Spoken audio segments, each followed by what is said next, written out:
Wewe Suma. Njoo kwanza. Njoo basi kwanza.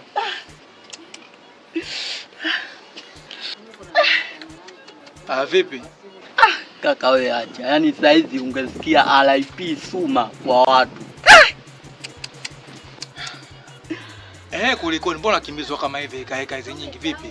Kaka, unajua mimi handsome nini kwenye pita zangu nikakutana na mtoto pali, mashallah Mungu kamjalia. Umbile wake nini kila kitu. Sasa nisimtongoze kwa nini? Nimemtongoza bwana, mtoto akanikubalia fresh. Unikubalia nikaenda hadi kwake. Tukaingia ndani. Baada ya kuingia ndani akavua kila kitu. Sasa kuvua nikasikia mlango umepushiwa. Kupushiwa kaka nikakutana na bonge la jemba. Deki ananiambia kwamba nichague mawili katika mafuta au kunipigia panga. Nikajifikiria mafuta. Waona sio kweli, nikaamua niondoke zangu. Sasa ndugu yangu Suma, wewe mwanangu mke wa mtu, unajua kabisa ni sumu, lakini wewe bado tunaendelea na hizo tabia mpaka leo manguja acha. Siku mama wangu utakuja kufa wewe mwanangu, ujue utakuja kupoteza uhai wako ujue. Kaka tatizo uwensa ndo unanifunza. Wewe mwanangu una uwensa mgani? Sima macha kwanza mama unichekesha, una uwensa mgani wewe? Uwensa sio lazima sura, hata maneno tu. Sawa, sasa nisikilize. Mimi ndio nilikuwa natoka hapa. Wewe nipishe nataka nifunge mlango wangu nataka niondoke. Hamna msosi. Hamna msosi mwanangu, macha tamaa. Msosi wa nini? Wewe kwako. Si sawa. Ila kaka nakuomba bwana. Wewe mtu mkubwa unajulikana kila sehemu. Wakikuuliza Suma yuko wapi umenionea? Baba nakuomba chonde usije ukanitaja. Maana na utaka ugali wa duniani. Kwenda mbinguni baba sio poa. Sawa, kwa hiyo kama unataka nikuhifadhi huko si ndio? Ndio baba, kumbe umenielewa. Sawa. Ila kuna mboga imepikwa, msije kapungua hata kidogo. Sawa. Sawa, funga mlango. Safari njema kaka.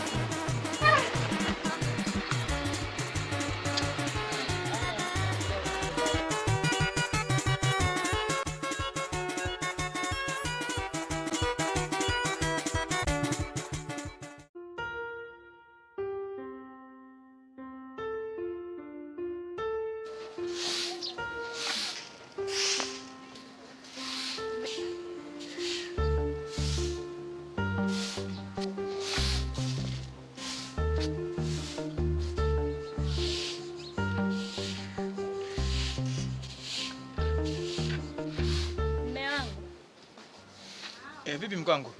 Shwari, neno unafagia. Nafanya usafi hapa, si unajua tena asubuhi. Sasa mimi nilikuwa nataka niende zangu huko juu. Kuna mama pale namuonaga anafanyaga shughuli peke yake. Kwa hiyo nilipata niende nikajaribu kumomba kazi labda anaweza kanijia. Unakomba kazi gani? Mantilie. Mantilie. Sawa mbaya mke wangu. Wewe nenda kaombe kazi. Itakapokuwa utakuja kunipa majibu. Haya sawa, ngoja niende. Niombe basi. Sawa basi mwangu, swaza mimi nitakuombea dua. Haya. Safari njema.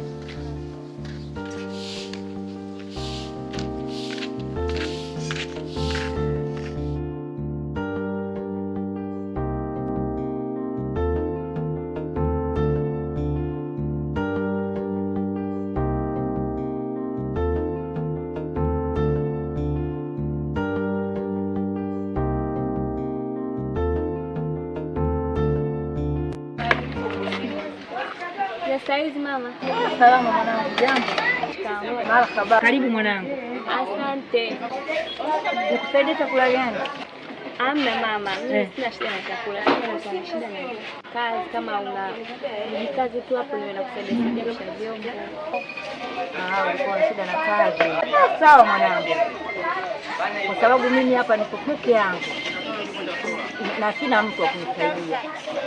Nijali wewe umekuja basi itakuwa vizuri.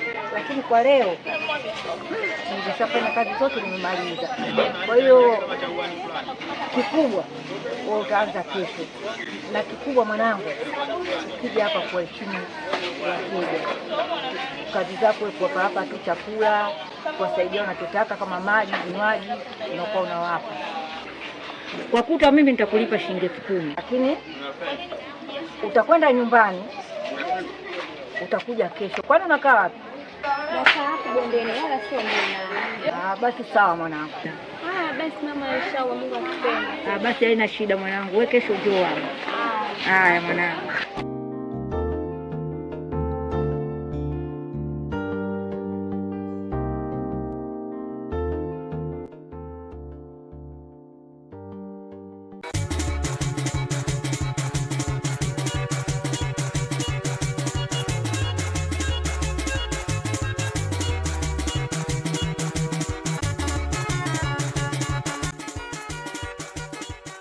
Leila.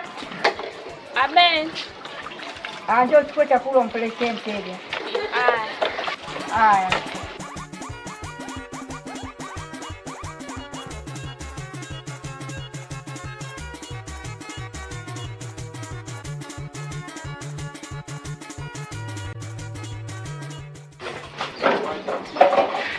Sampai pale bafana nyeusi kumwona.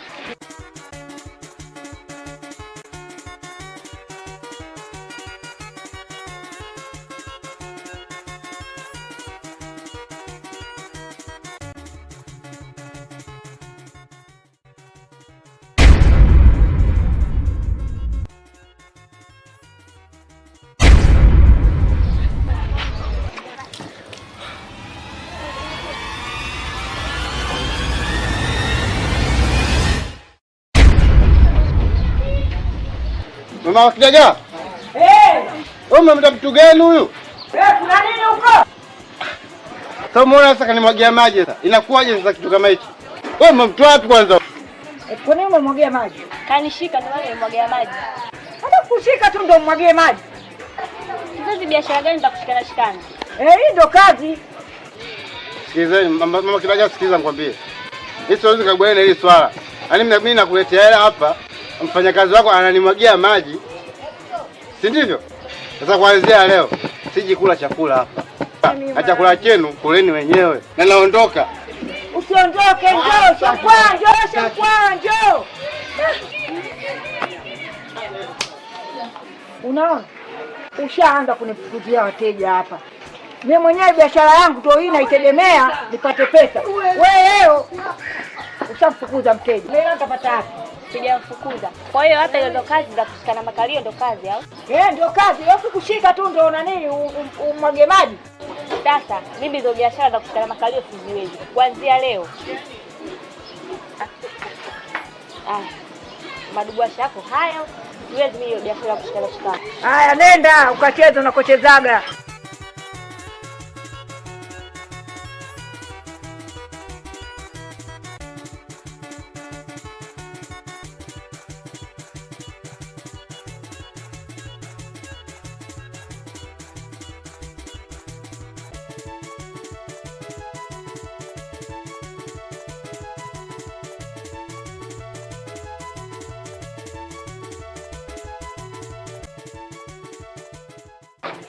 Mke wangu. Njoo kwanza.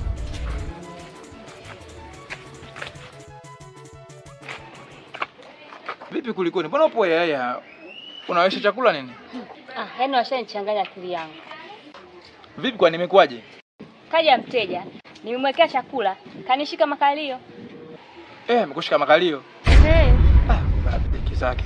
Ona sasa shashika mali zangu rafiki yangu. Ikatokea nini baada hapo? Nikamwaga ni maji.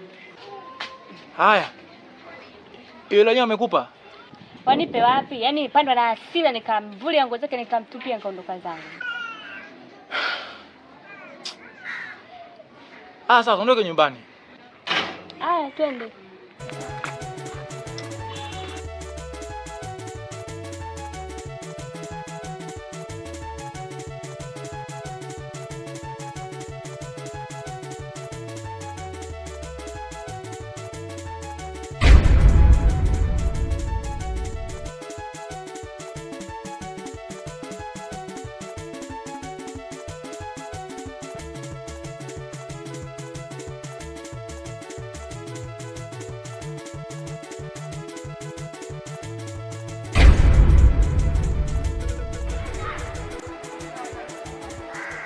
Wewe.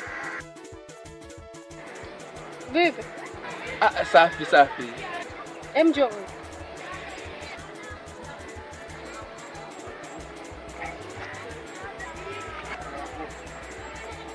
Unashangaa nini? Unajua wakati natokea hivi kuna vitu ambavyo nimeviona kweli vimenichanganya sana. Mbona cha bidhaa za rangi vipi mwenyewe hayupo nini? Vipi kwani umenielewa? Ndio nimekuelewa Utaniweza? Kwa tunabebana mama wangu, mimi nitakuweza mbona? Sawa. Wewe unaishi wapi kwani? Mimi naishi hapo juu baada ya nyumba ya kwanza yake hapo. Sawa, naomba simu yako. Simu yangu hii hapa hii.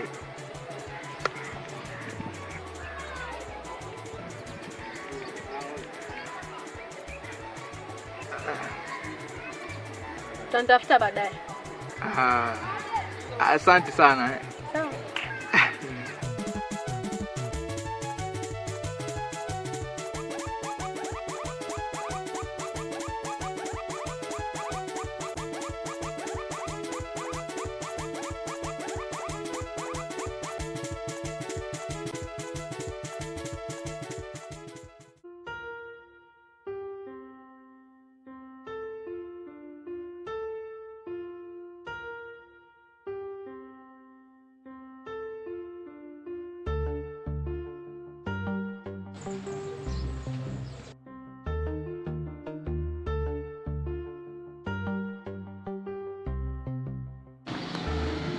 Tangazo, ajira ya kazi kwa vijana wote. Mnatangaziwa kuwa uwanja wa ndege unahitaji vijana kufanya kazi. Mshahara mwisho wa mwezi milioni 2. Ngoja kwanza. Milioni 2 kwa mwezi. Tupigie kupitia namba hizo hapo chini. HR Evans, HR Juma. Kubabeki. Hii siache hii. Ngoja nipige chapu. 000. Kibosi. Yaani tu. Mama kupigana saizi jamani nini?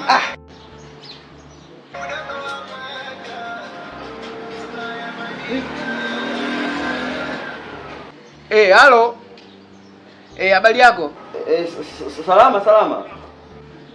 Samahani ndugu yangu, maana nimepita hapa kidogo maeneo ya mtaani hapa, nimekuta kuna bango la kazi hapa. Sasa sijui ni wewe?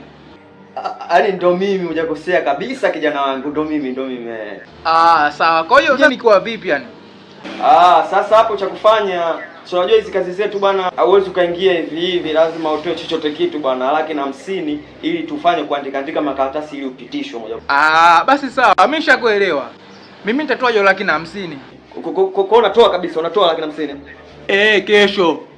Basi imeisha. Wewe kesho tukutane pale. Haya, sawa. Poa. Haya. Sasa huyu kazi anayo. Yaani huyu wa kwanza nikimpata mwingine tu. Tajiri mimi. Mbona nitaenda na sikwambii. Milioni 2 wangu mshahara huu. Milioni 2. Mimi sinakuwa tajiri mimi. Yaani baada ya miaka 5 tu na gorofa. Kesho mapema hii.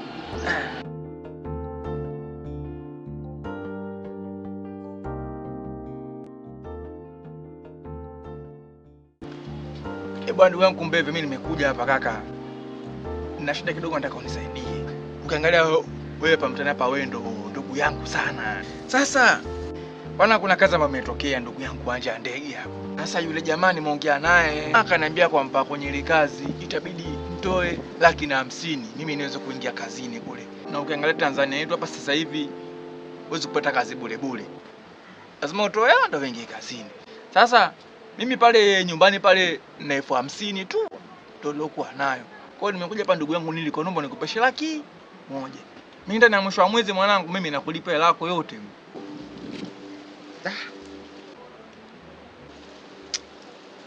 Sawa, mimi nitakusaidia, lakini nyinyi mnakuja kukopa, nyinyi mnakuwa mna mambo mengi sana. Kwa sababu wenzako wanakujaga kama wewe, wapole, wastaarabu. Lakini mkishapewa tu msaada, mkija kudaiwa inakuwa ugomvi. Yaani mnakuwa kabisa ugomvi. Mara mwingine anakuambia kabisa kanisitaki polisi wakati ni haki yangu kukudai. Ndio mnakuaga hivyo, shida zenu ndio hizo. Sasa sijui mnakuaga mna shida gani. Lakini akijaribika kitu, mimi nitakupa. Lakini kona sizitaki. Yaani kaka, mimi nikwambie kitu kimoja. Sitokuzungusha. Yaani mwisho wa mwezi ukifika tu, odi tayari nishafika mwanangu, hela yako hii hapa. Haki ya Mungu nakwambia, mimi nakupa hela yako mwisho wa mwezi. Sawa, hela mimi nakupa. Nisubiri. Poa basi, mimi nakusubiri hapa. Poa.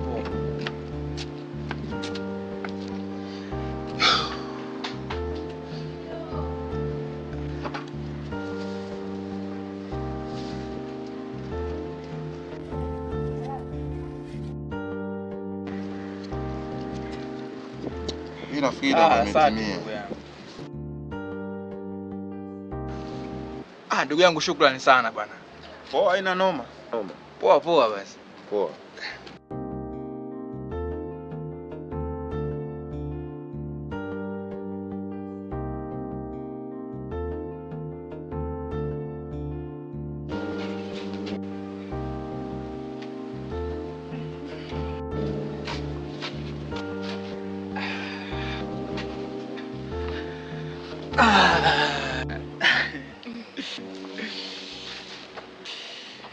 Bali hapa. Nzuri, sikiza kwako. Salama kabisa.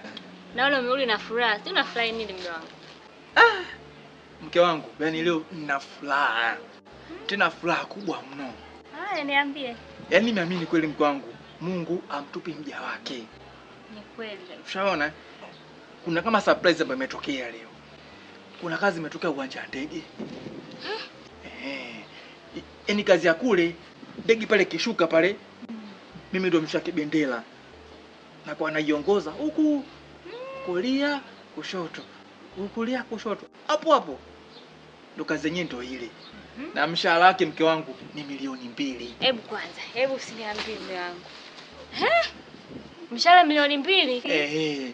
Yaani kula juu yao, maji juu yao, chooni juu yao, kila kitu wao pale. Mshahara bure kabisa. Asante Mungu. Kwa mume wangu sasa hivi samvu tutakupa atuli. Atuli tena visamvu kwanza. Yaani nyama kwenda mbele. Sawa, sasa mimi kuna jambo la mwisho ambalo ndo nataka nilifuatilie. Maana jamaa nilivyoongea naye kananiambiaje, kesho kija itabidi upendeze. Ikiwezekana upige hata suti. Maana mule sio ukiona unakuta mtu kavaa pesi. Ninapo na kwa kujiheshimu mavazi yake. Sasa mimi nataka nipate mudi pale kwa kipaka kina zime ngoja hapo kidogo. Mimi nikaanzie kazi. Nitakupata mshahara, nitanunua nguo zangu mimi mwenyewe sio kwa mpya. Maana nguo zenyewe nilizokuwa nazo ndo huu mkanzu ndo tunashinda kujiweni sasa hivi. Na pensi langu lokuwa ndani ndo hivi tu. Kwa acha mimi niwahi basi hapo baadaye. Basi ndio hivyo mwanangu, wahi usichelewe, maana chelewa utakutamana si wako. Basi kwa hili mke wangu. Haya, nenda mume wangu, nakutakia na nenda kaombe nguo mwenzangu. Jamani. Asante Mungu. Jamani visambu. Hapana. Visambu sitakupa atuli. Jamani mume wangu kapata kazi. Hatari.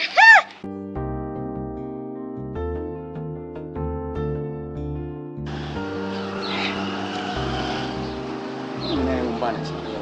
Sema mwenyewe nikupe mpango. Mpaka sasa hivi hajafika.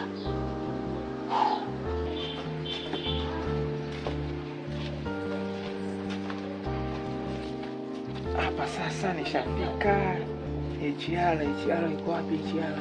Wewe hapa.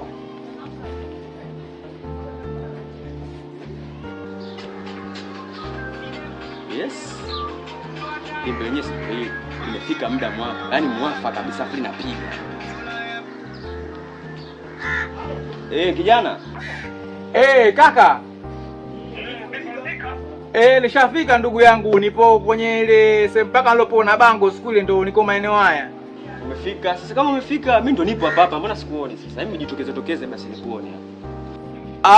Ndo hapo unavaa koti hapo.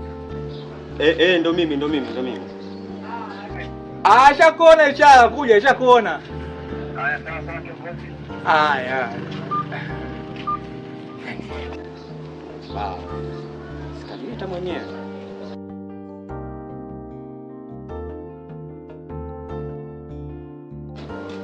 Anachukulia yote kama akili. Kiongozi, habari yako bwana? Salama kwema? Kwema kabisa. Na umependeza. Asante bwana. Yaani umenishinda hadi mwenyewe yani. Hamna bwana kiongozi, kawaida. Kwa hiyo sasa hapo hiyo la kwanza mkoja nayo? Pesa nimekuja nayo yote. Basi toa kabisa kwanza sawa. Unajua tena. Hii hapa. Okay. Sasa imetimia kabisa. Hiyo ni 150 japungua tabuku. Sasa ngoja nikwambie kitu kimoja. Nilivyokuwa nataka na vile yani ndio. Umependeza. Umenipita hata mwenyewe yani. Kwa hiyo sasa hapa mwanangu kazi umepata. Kila kitu kimekaa fresh. Kuna mchiziboti hapo nilimwacha. Kwa inabidi nikamwelekeze. Maana kuna enzio karibia kama 2. Inabidi uende nao huko. Mkapige mkatafute, yani mkaforce hiyo kazi na mtapata. Simu yako natoa kwanza maana inabidi nimcheke. Maana nijipigilie. Simu yangu na salio hapa. Okay. Hiyo linki tu kuna Tigo na Airtel, Voda. Okay. Basi imeisha. Sasa nisikilizie kama dakika hizo. Dakika 2 na wait. Nenda kumfuata na mwenzie madi mke. Au unasema? Sasa mimi nakusubiri usichelewe. Basi imeisha. Ngoja nimcheze kabisa. Haya.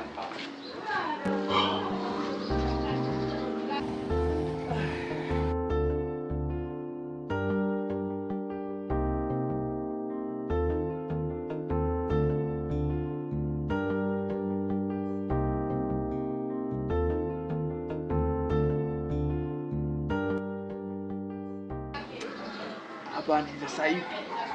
Inshallah ukitoka tu. Kitu cha kwanza namsaliti mke wangu. Nenda kumpelekea mchepuko. Nataka nitafuta naki kama 7 hivi. Wewe ameshakuwa tajiri sasa hivi. Tajiri samdai. Kazi uwanja ndege hiyo. Ndege ikija hapo.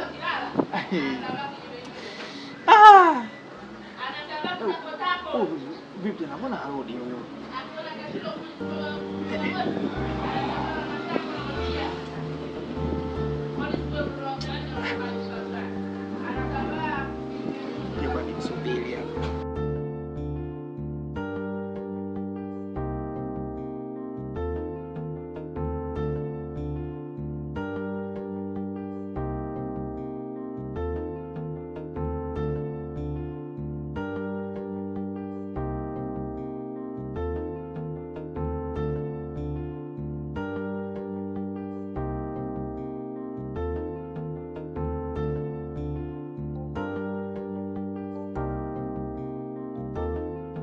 Mwanangu vipi hapo?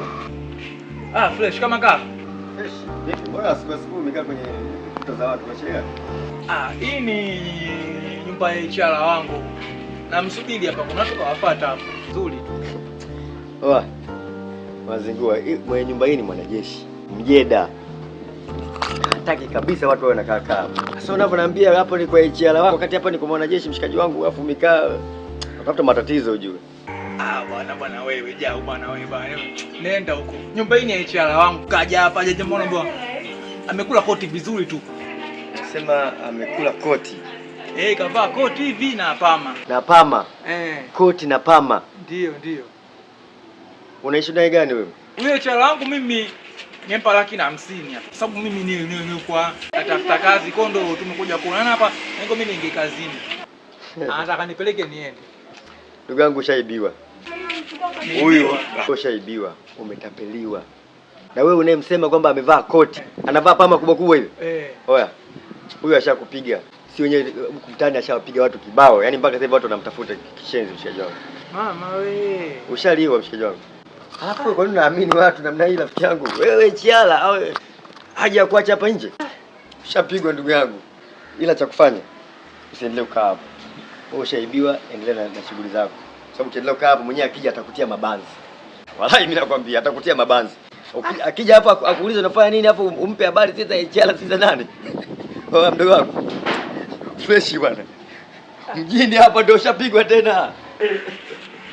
Oi, chiala! Ichala makoti.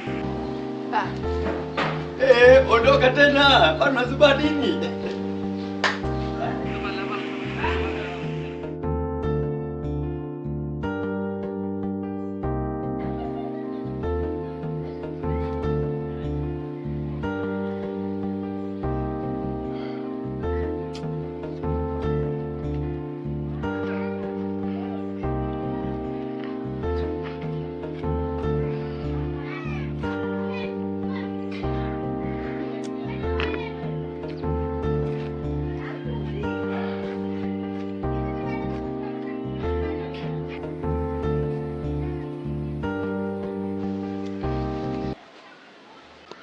Mme wangu huyo.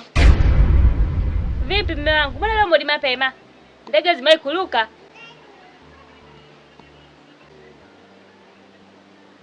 Wewe mme wangu, mbona unijibu kitu? Ndege zimai kuruka. Mbona leo mbona mapema?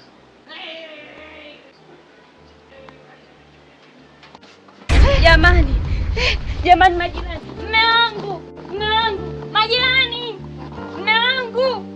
Majirani jamani, msaada!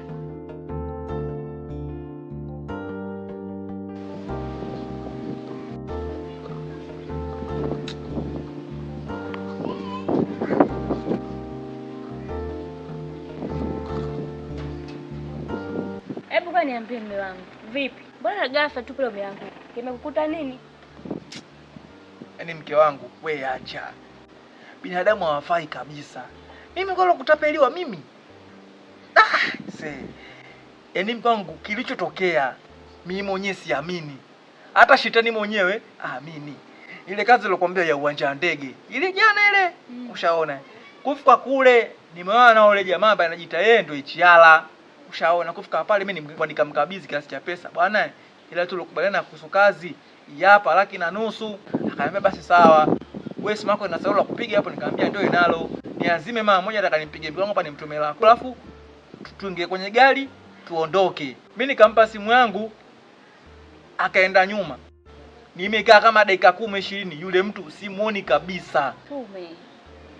Akaja dogo pale akaniambia, "Wewe unasubiri nini hapa?" Namsubiri HR wangu waje. Nyumba ya mjeshi hiyo, toka hapo. Nyumba ya mjeshi? Hii vipi? Hii nyumba si HR. Sio HR hiyo, mwanangu shazulumiwa tayari. Mimi tena pale mwili wote naomba umekufa ganzi. Hela zote naomba zimechukuliwa, simu pia haipo. Mimi ulivyoniambia umepata kazi, nikajua tu kazi tu ya kawaida au kazi tu naingia tu bure. Kumbe umetoa hadi hela. Kazi mkwangu ile ni ya hela. Na hela yenyewe sitosho naambiwa. Nimemkopa Kumbeve yule rafiki yangu ile. Unaona? Mimi nilikuwa na 50,000. Unaona nikamkopa laki. Jumla 150,000. Nipeleke kule mimi na ingie kazini. Amechukua jamaa hela yote. No. Sasa sijui nilie, sijui nifanyaje yani. No. Kwa sasa itakuwaje kuhusu hela za watu? Sasa mimi nifanye nini tena? Ila ndio hivyo shachukuliwa. Cha kufanya tu hapo naomba tusikilizie. Akija nitajua nitampokea vipi basi, lakini uzoela za watu sijui utanifanye nini haki ya Mungu. Pole mume wangu. Asante mke wangu. Utapata kazi nyingine. Utapata tu kazi nyingine kipenzi, wala usijali. Kweli mimi.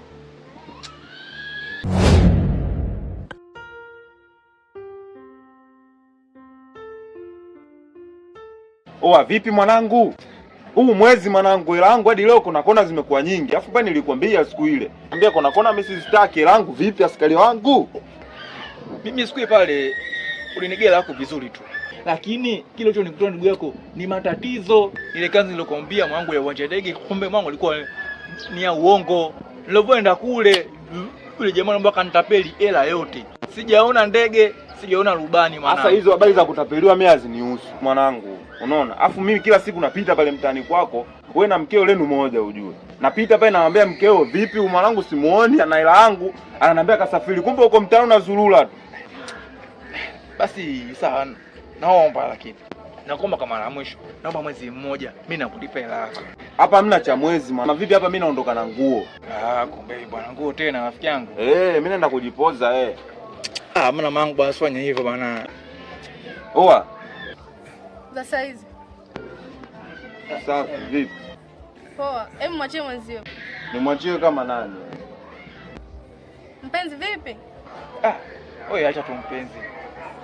Huu ndugu yangu hapa bwana anadai 100,000. Maana nilimkopaga ili mimi niingie kazini. Kwa hiyo sasa ile nyona naomba nikatapeliwa yote. Kwa hiyo ndo anadai hela yake. Kwa shida 100,000 tu. Namdai jiwe. Sawa. Nitajie namba yako basi. Andika. 06 82 11 10 21.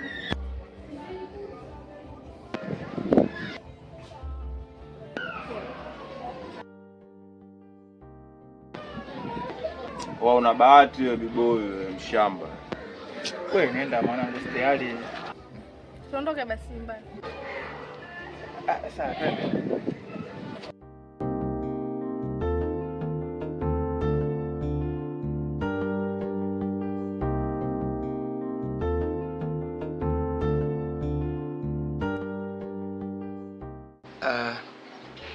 Mimi nikushukuru sana kwa msaada wako ulinisaidia pale. Maana ndio light kama ngechelewa kidogo tu. Ngekuta yule jamaa ambaye kashanivua nguo zote. Alikuwa anadai pesa yake kama 100,000 hivi. Sasa nini nishindwa kuilipa, nilikuwa sielewi sio mchezo. Mimi nikushukuru sana kwa msaada wako. Sawa, usijali, mimi nimefanya kwa ajili yako. Maana unajua mimi na wewe wapenzi. Sawa basi asante. Sasa mimi nawe basi nyumbani siku nyingine Mungu akipenda. Unaondoka tena? Kwa sababu kuna mambo yangu kidogo nataka nikike sawa kule mtaani. Sawa, ila samahani bana. Unajua mimi na wewe tangu tuanze mahusiano hatujai kula hata siku moja. Kwa hiyo nilikuwa naomba yani kama utapenda tulale japo leo tu, alafu kesho asubuhi tuondoke. Lale tena? Au hujapenda?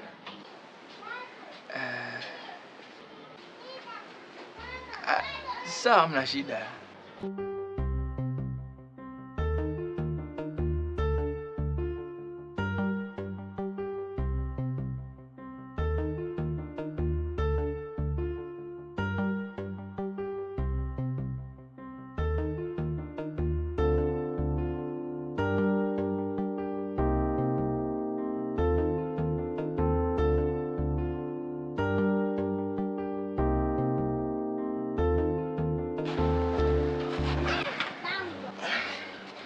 Habari ya sasa mpango.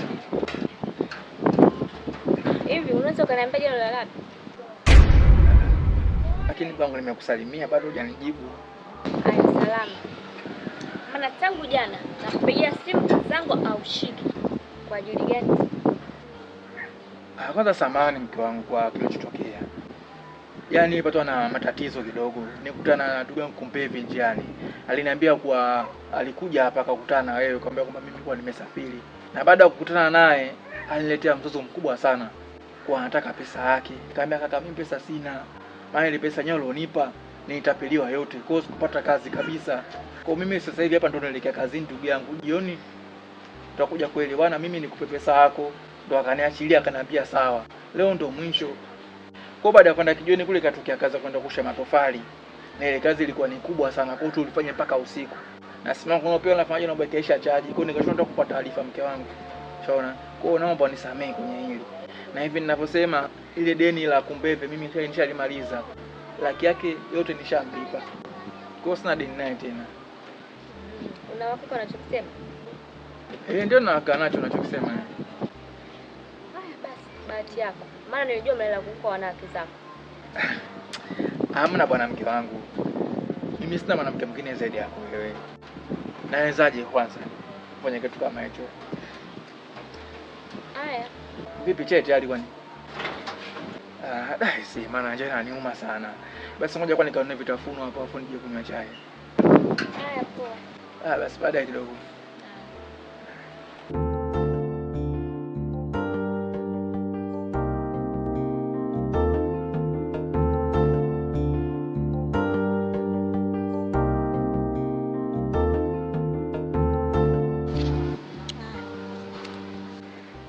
Wewe lamba hapo. Haujaramba.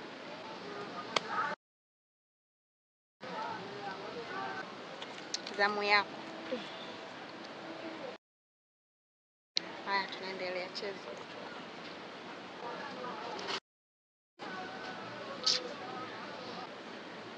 Vipi tena? Mbona unatupakata chini? Shoga yangu, ngoja nikuambie. Na ubuyu pambe. Niambie. Udugu wangu wanasemaga moyo wa mtu mtamu kweli. Yaani sijawahi kumpata. Ila sasa hivi najionea. Wewe, mbona sikuelewi unamaanisha nini? Shoga yangu, kuna siku nilikuwa hapo nyuma. Nimetoka kuoga mwenyewe na sugua mguu. Kuna bwana akapita. Mwenyewe anavyojieleza kanipenda. Japokuwa mwanzoni mimi nilikuwa sijamuelewa. Ila kusema kweli mbele nikampenda. Mwenyewe nimempenda, sielewi, sisikii. Ila sasa ni mume wa mtu. Shoga yangu, kama ni mume wa mtu, kuwa makini. Kula kwa akili. Mke wake akijua Subira hatakuacha salama. Unajua mume anauma Kuwa makini, kula kwa akili. Bibi wewe, hata kama akijua sijali.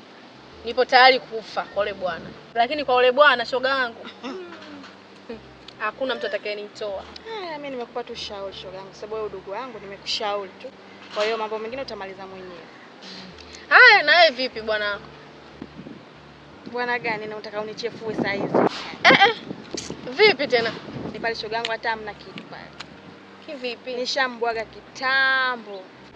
Alinichefua siku moja kanipigia simu. Baby hani, nimekumisi. Mie tena nimekumisi pia mpenzi wangu. Nakuja nyumbani, nimemisi show. Babu yule kaja. Mie tena nimejiandaa mtoto wa kike nasubiri show. Kaja, tumefika uwanjani kwenye kitanda. Tunaanza kuchezeana huku na kule, nimemlamba kwenye shingo. Mara ile nilifanya ai! Yeye kashamaliza. Shoga yangu. We! Usiniambie hata sekunde 30 bado mtu kashamaliza kitambo. Sasa mimi mwanaume kama wewe wa nini? Kwa mfano, hapo ndo alipokuja kunitibua, tumeshaachana babu Sasa hivi nimepata kitu kipi? Ila shoga yangu wewe mbaya. Dawa zipo, ungemtafutia dawa napona. Yaani mimi nianze kuliangalia jitu zima kama lile. Yaani kama ndio iko vile basi yale ndio maumbile yake, ndio hatima yake. Mimi siwezi kuangaika kwa ajili yake. Nilichokifanya mimi shoga yangu, nimehamia upande wa pili. Yupo mtu sasa hivi ambaye ananifikisha ninapopataka mimi. Yaani ninachokitaka mimi yeye ndio anafanya. Huyo ndio tumeenda na hivi. Sio kimoja chali mimi wani. Chana. Shoga yangu. Wewe shemeji yangu hiyo. Nionyeshe picha yake. Wewe tena. Usipitwe na jambo. Nionyeshe basi kama ipo. Jamani, unamsifia student some boy, sijui vipi. Nataka nimuone na unamuona kidogo tu. Haya.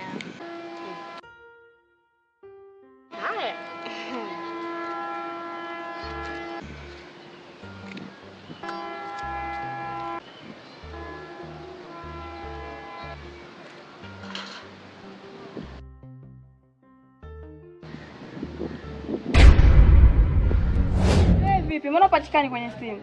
Simu yangu ilikuwa imezima chaji. Yaani umenifanya mpaka nimefikia huko kwa hata ilikuwa sitaki kuja. Haya fanya tendo kwa hiyo sala nataka kuisha na wewe hujaja kuchagua kijola chako. Ngoja kwa mume wangu ndio huyo kashafika. Nimwange kabisa. Ndio shemeji. Habari sasa hapa jamani. Salama. Kwema. Kwema. Mume wangu huyo. Ndio shemeji. Maana ile siku ya harusi mtu wenyewe alikuwa hujaja harusini. Ndio maana uko mgeni kumuondoa huyo. Mume wangu. Huyu dada yangu, mtoto wa shangazi yangu wa kule Nyambwela. Shemeji karibu bwana. Asante shemu.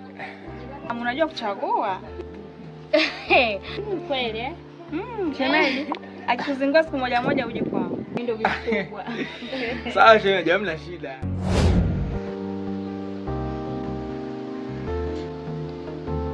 Vipi kwani unamjua? Hata simfahamu. Mlete kwanza maana unamwangalia sana. Ila ni some boy huyo. Kweli? Simsifie sana mume wangu, sawa? Umejua kuchagua. Ndio hivyo mwenzako. Maana anajua kulea kusema kweli. Yaani nampenda mpaka nampenda tena. Kwa shoga yangu ndio huyo baba. Tuendelee kucheza.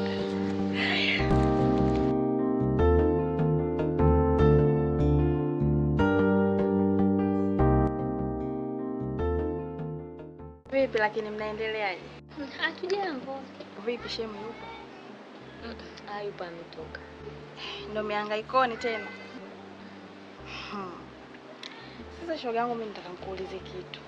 Samahani, lakini hivi wewe unavyokaa na mume wako hapa ndani, uone mabadiliko yoyote kama amebadilika? Mabadiliko yaje? Yaani labda kama unahisi labda anakuchiti, pengine ana mwanamke mwingine nje. Wewe uone? Mimi sijawahi kuona hiyo tofauti. Una uhakika? Na kwa nini unaniuliza hivyo? Hata nimekuuliza tu shoga yangu. Hata sijafanya kwa ubaya. Isiwe tu namtaka mume wangu ndio unaniuliza hivyo. Leila tena amekuwa hayo shoga yangu. Mimi nimekuuliza tu. Haya, basi ngoja nikakuandalia chakula hapo. Haya sana kusubiria hapa. Maana nina njaa. Nije hapa. Haya.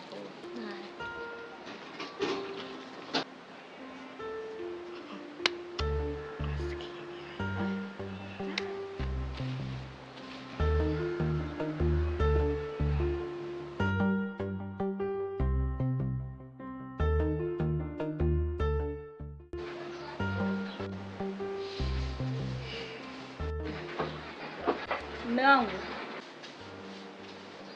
Hebu amka nikwambie kitu. Mimi nimechoka bwana, niambia papa. Amka bwana, wewe unajua mimi nikwambie nini? Wewe naye ushaanza tayari rafiki yangu.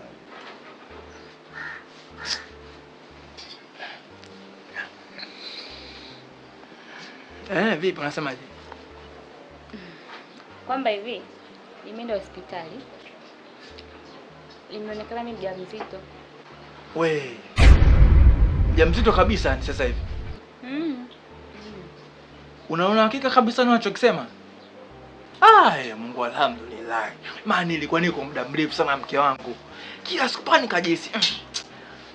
Utakuwa na matatizo. Kwa mambo yana miezi mingapi? Miezi miwili. Alhamdulillah. Mtu muone kwa mtoto wetu tumsikilize. Msikize mtoto.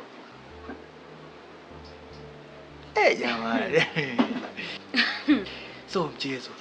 Sasa mke wangu, kwa wale ambao ulofikia sasa hivi, masuala kupika, kosha vyombo, niachie mimi sasa hivi. Kweli au unaniongopea? Hivi ninavyokuambia kwanza sasa hivi mimi wewe sitakusumbuke. Mtoto tu hapo atulie, nengo ujifungue salama. Masuala kupika, niachie mimi, nitajumuika. Hadi kupika. Au nani unaje mimi ni masuala kupika? Nitapika. Mimi naweza kupika ujue. Kweli au unaniongopea? Yaani mimi nikwambie, mimi kwenye masuala kupika, mimi fundi mno. Wewe mwenyewe unipati. Mimi namkana kutaga pale nikirudi kuna mbona naendelea chakula. Una kitunguu kimesimama. Unaambia unaniambia vipi? Ushaona? Ila ndio hivyo tu huaga nisemage. Kwa sababu nikisema tu hapa mtaaribu hapa. Unasema basi tu. Mbona uachagi unakulaga? Na unanisifia kitabu kumbe unanienjoy si ndio hivyo tu ni mama tu. Nikae kimya songea chochote. Haya. Hebu sikize mtoto tena. Jamani. Kiwango.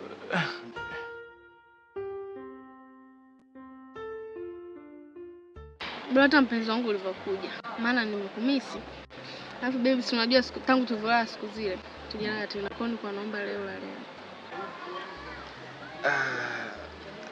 Sawa, nimekuelewa mpenzi wangu, lakini nilikuwa nataka nikuombe samahani. Kwa sababu sasa hivi pale nyumbani pale mke wangu yupo kwenye hali ya furaha sana. Yaani namaanisha ni mjamzito. Kwa hiyo ile masuala tena mimi kuja kulala hapa usiku mzima, yaani kwa sasa hivi sahau kabisa. Kwa sababu mke wangu unahitaji sana niwe naye karibu. Muda wote naweza kazidiwa labda usiku au unaweza likamkuta jambo, afu mimi nilikuwa niko mbali na kuwa changamoto. Kwa hiyo nilikuwa nakuomba kitu kimoja. Tumsubiri kwanza ajifungue. Akishakujifungua tu mimi nitakuwa nakuja kila siku hapa nalala na wewe. Kwa unavyotaka wewe. Sawa, nimekuelewa. Ila samahani pia kama nimekukwaza. Hamna bana wasiwaze mpenzi wangu. Afu masuala kunomba samahani kila wakati anakuwa so mazuri kabisa. Sawa. Sawa, nimekuelewa. Basi sawa. Mimi ngoja ni mke wangu basi nyumbani. Poa. Nitakucheka kwenye simu. Sawa. baadaye.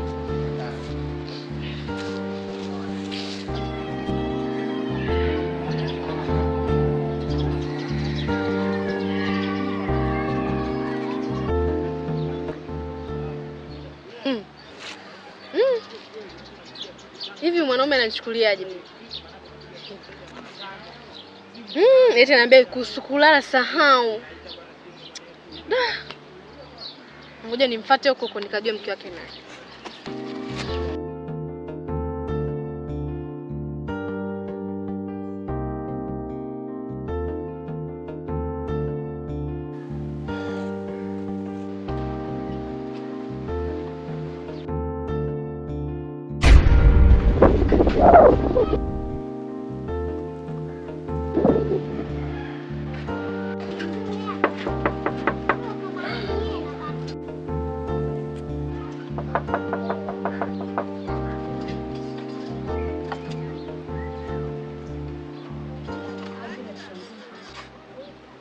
Pita. Asa na chika hii. Sisha kufungulia mlango Pita, utaniuzi bwana.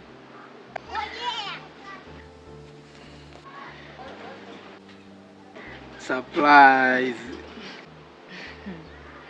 Hey.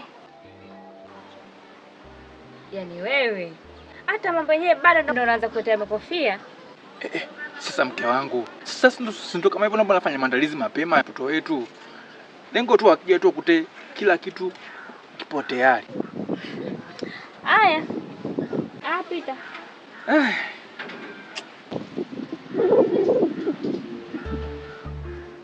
Yaani huyu ngoja.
Saizi. Salama kwema. Kwema. Samahani dadangu. Kuna mdada namuulizia anakaa maeneo nimeelekezwa. Anaitwa Aisha. Sijui unamjua? Namfahamu, ni huko kwa nyumba hapo, baada ya nyumba hii inafuata. Haya, asante. Haya, karibu. Asante. Haya, karibu.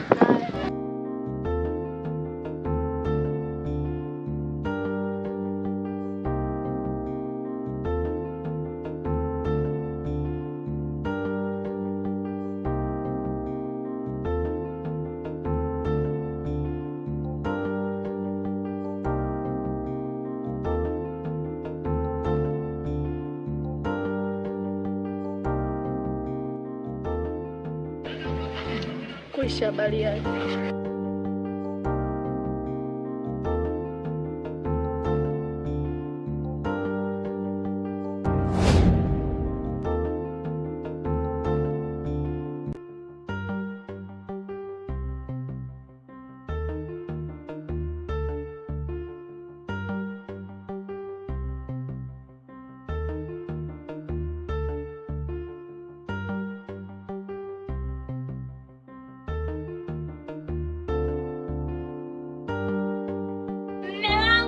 Vipi?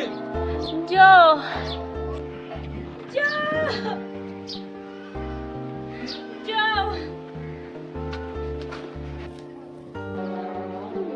Vipi wewe, una shida gani? Tumbo. tumbo. Tumbo linakuuma? Ngoja kwani nipige jamaa aje hapa. Afikisha tumbo sasa. Halo. Njoo mtaani mwanangu hapa chapu hapa. Njoo na pikipiki, njoo na pikipiki. Poa.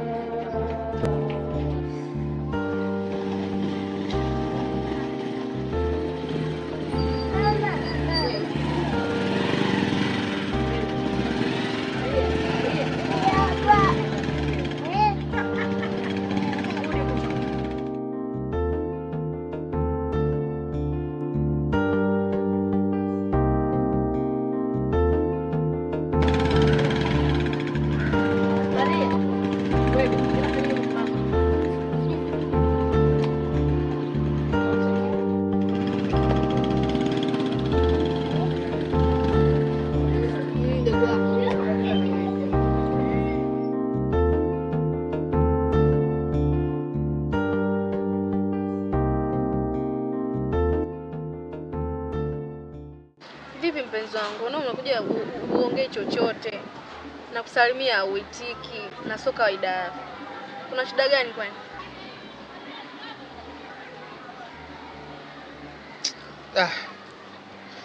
Oya, acha tu mpenzi wangu. Yaani leo sina furaha kabisa. Kuna msiba ambao umetokea nyumbani. Mke wangu nilikwambia kwa ana mimba. Jana mchana alizidiwa. Tumbo lilikuwa linamuuma sana. Sasa ukiangalia na mimba aliyokuwa nayo ilikuwa sio kubwa sana. Ilikuwa na miezi 3 tu. Lakini tulipofika pale hospitali daktari akaanza kutuambia kwamba mimba imeharibika. Yaani haujabaki mguu wala mkono. Mimba yote imeharibika yote. Alafu angalia yule ndio mtoto wangu ulikuwa wa kwanza kabisa. Lakini kilichotokea ni hicho. Na nyumbani hamna furaha kabisa, ni huzuni mtupu. Kikweli sielewi hata nifanye nini. Pole, mipango ya Mungu. Yeye ndo anayeamua kupata au kukosa. Ila usijali mpenzi wangu, mimi si nipo nitakuzalia mwingine.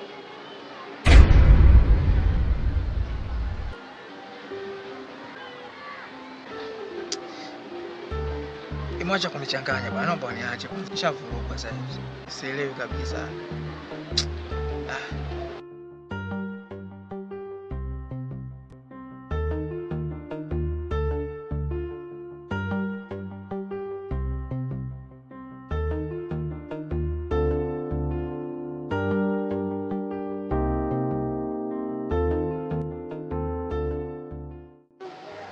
Shoga yangu nimechoka.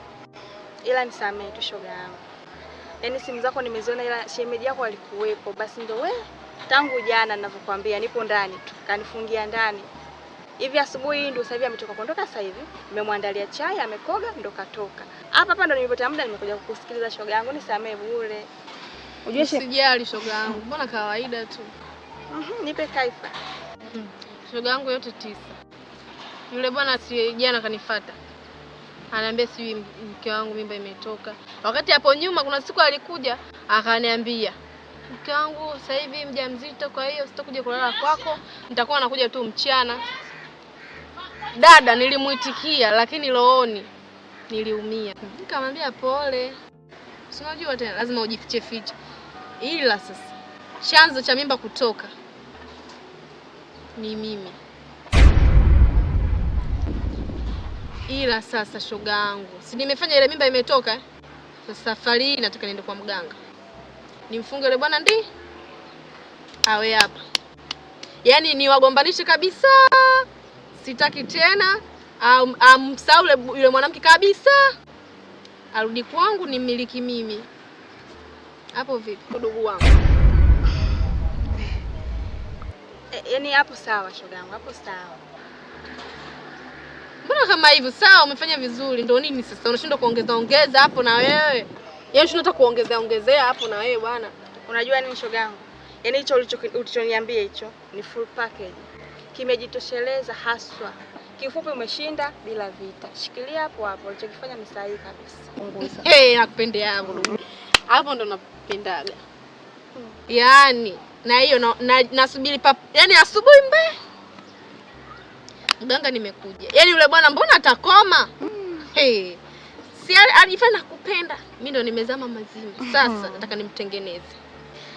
Sasa shoga yangu, mimi hata sio mkaaji. Nina kisafari changu kidogo huko. Acha niende. Sawa, twende msindikize basi. Haya, sawa, twende.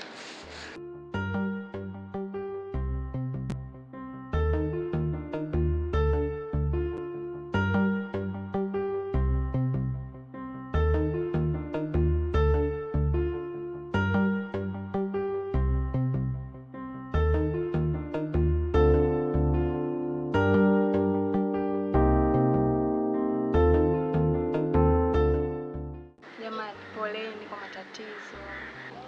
Ndio hivyo kipenzi changu. Mimi nasikia mmepata majanga, ila sasa mimi sikuwepo ujue.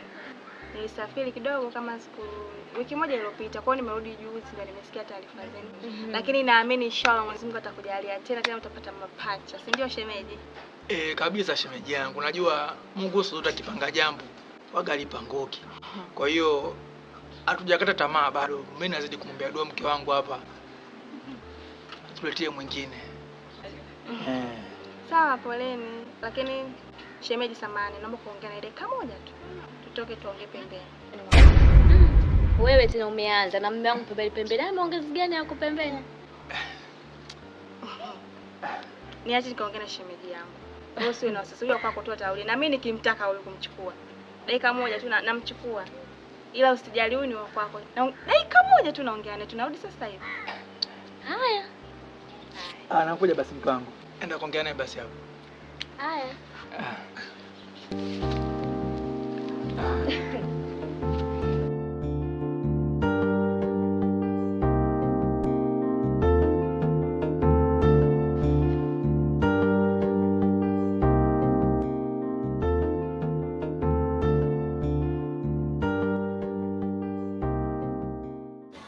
Niambie shemeji yangu. Shemeji, mimi nataka nikuulize kitu. Unamfahamu Subira? Subira, nafahamu shemeji, nafahamu. Unaweza kaniambia Subira ni nani yako? Subira mimi ni rafiki yangu tu shemeji yangu. Pia maongezi gani ya kupita na kumchochoro? Huyu asiwe ananichukulia mume wangu huyu. Unanifuata huko.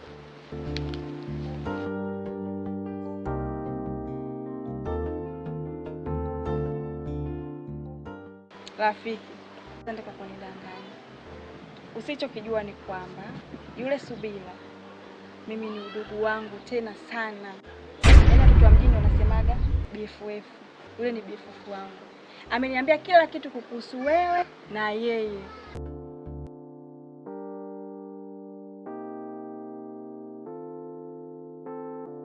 Yule ni mwanamke wako wala si rafiki yako kama ulivyosema. Uongo kweli? Ila yote tuachane nao, si mada kubwa iliyoleta hapa nataka nikwambie. Hivi unajua kwamba Subira ndo alihusika na kupotevu wa mtoto wenu?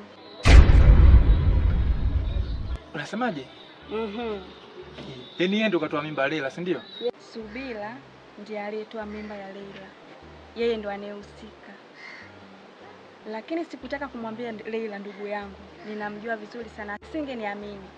Wala singeamini kwamba wewe una mchepuko. Ndio maana nimekuita wewe ambaye ndio umeyazua mambo. Wewe ndio ulifanya haya yote. Yeye ndio sababu ya yote. Amempa dawa sijui kwa njia gani anajua yeye mwenyewe, lakini yeye ndio aliharibu ile mimba. Kama ulikuwa hujui. Sasa shemeji, nisikwambie kitu kimoja. Umazali ile jambo tulishalijua. Basi nakuomba iwe siri. Kwa sababu mke wangu akija kujua tu kwa ni matatizo ujue shemeji. Mimi nakuomba ulifiche ile swala. Yaani iwe siri, mimi na wewe tusijue kabisa mke wangu, sawa? Ulichokifanya sio kitu kizuri. Siwezi baba.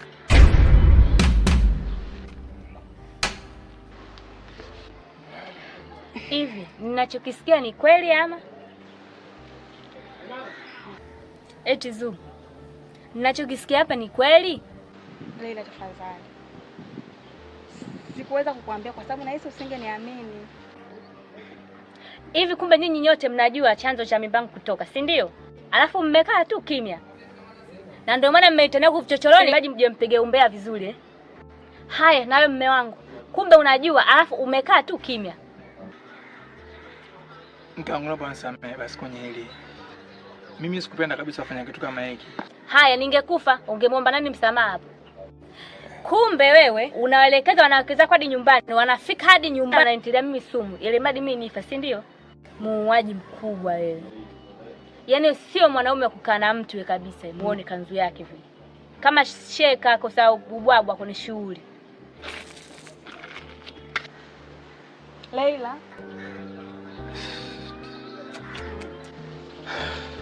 unaona haya ndio matokeo ya ujinga wako uliofanya. Furahia sasa.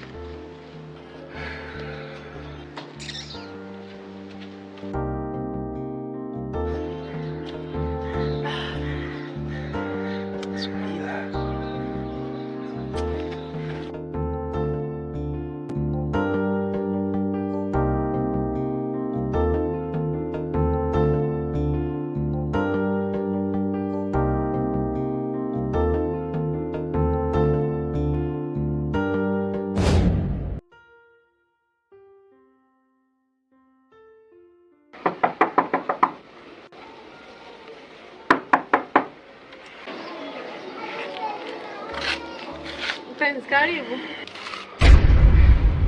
Nani mpenzi wako Subira? Nani mpenzi wako Subira? Ili kumbe Subira wewe ni nyoka sana Wewe mwanamke ufai kabisa. Mimi nimekosea nini Subira? Mimi nakuja pale kipindi kile, mimba ipo imetoka, unaniambia eti pole, kumbe wewe ndio mhusika mwenyewe, si ndio? Aya, niambie kwa nini uliamua kutoa mimba ya mke wangu? Kwa sababu wewe ulifanya vile, niambie. Mimi baby. Kwanza mke wangu mimi simjui. Nyamaza, umjui kitu gani? Yule ambaye ulikuwa unakaa naye pale, unapanga naye mipango yote kuhusu mke wangu. Yule ni ndugu yake. Tunaelewa. Na akaja nyumbani kaongea kila kitu, lama zote za kwangu mimi. Kwa hiyo kama tulichokifanya umenikosea sana. Kuanzia leo mimi na wewe mahusiano yetu yamekufa. Yaani usinijue nisikujue, futa namba yangu. Na mke wangu tu hajui wapi unapokaa. Akija kujua utakuja kuniingiza kwenye matatizo. Sijui umeelewa vizuri? Nimesemaje? Nimesemaje Subira? Namba yako. Naomba kwanza leo hapa uame. Yaani hapa uondoke. Mke wangu akijua tu unapoishi hapa, mimi jela moja kwa moja. Kwa sababu ujue Subira. Umeua mtoto. Shizi mkubwa.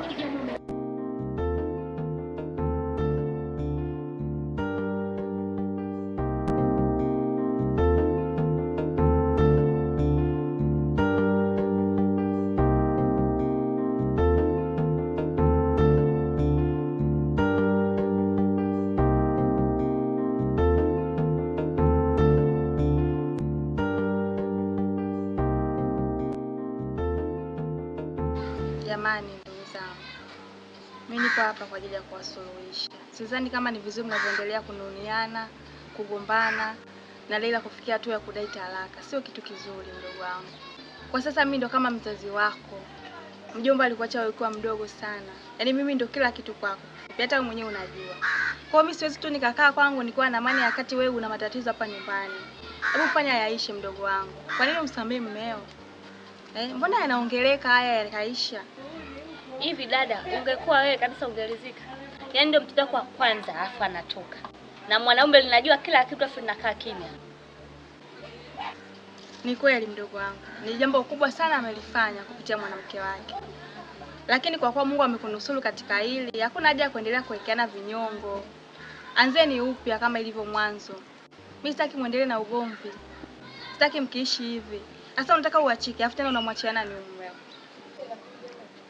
Lakini mke wangu, wewe mmemwelewa hapa dada alivyosema.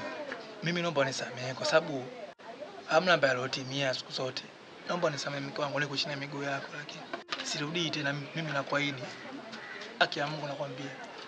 Ndio ni kweli, na hata hivyo yule mwanamke sasa hivi hayupo. Mimi yule alikuwa rafiki yangu sana. Lakini ni ana muda mrefu tangu litukio litokee na amejua kabisa mimi nimesema ukweli. Basi ametoweka. Hata yeye mwenyewe anaogopa hizi akakaa tu kizembe. Kwa hiyo hata huyu ikitokea kaudiana naye, ni rahisi mimi kujua. Mimi nitakwambia ukweli, safari hii sitokuacha, lakini najua hayupo, haiza karudiana naye. Hebu rudisha moyo wako nyuma Leila jamani. Haya, mimi nishamsamehe. Sasa ndio mama, ulikuwa unachelewa nini tangu muda? Isheni kwa amani jamani. Maisha yenyewe ni mafupi sasa hivi. Ndio usirudie tena ujinga wako. Nashukuru sana mke wangu. Yaani shemeji ukirudi sasa hivi Au utaniona nikaja hapa, nitamwachia yeye maamuzi yote afanye yeye. Ndio utulie. Ama bwana shemeji usiwaze. Mimi nakuahidi yani mimi nitatulia kabisa. Na umalaya uache. Mimi nashukuru kwa kuwa mpo sawa tena hapo, mimi roho yangu imelizika. Naomba niende. Haya dada, karibu. Jamani, kwa kuwa mpo sawa. Shemeji yangu karibu bwana. Haya, kwa elini.